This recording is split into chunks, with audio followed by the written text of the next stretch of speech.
रावलपिंडी थाना धमियाल के इलाके कायदे-ए-आज़म कॉलोनी में पेट्रोल छिड़क कर आग लगाने का वाकया, खातून दम तोड़ गईं, मैयत के साथ जाने वाली गाड़ी हादसे का शिकार, 3 अफराद जाँ बहक, 3 बच्चे शदीद जख्मी।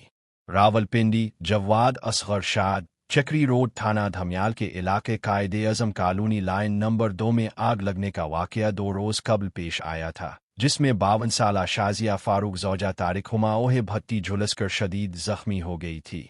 उनके जिस्म का 40% हिस्सा मुतासिर हुआ, जबकि फेफड़े और दिल भी बुरी तरह मुतासिर हुए थे।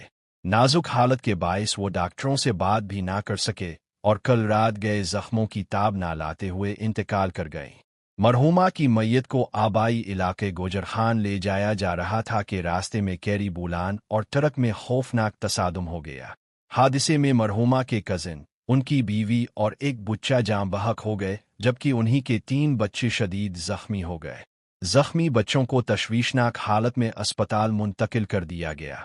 खातून के घर वालों की जानिब से इल्ज़ाम आयद किया गया है कि ये गैस कंप्रेसर धमाका नहीं बल्कि उनकी देवरानी हाजरा अदील ने पेट्रोल छिड़क कर आग लगाई।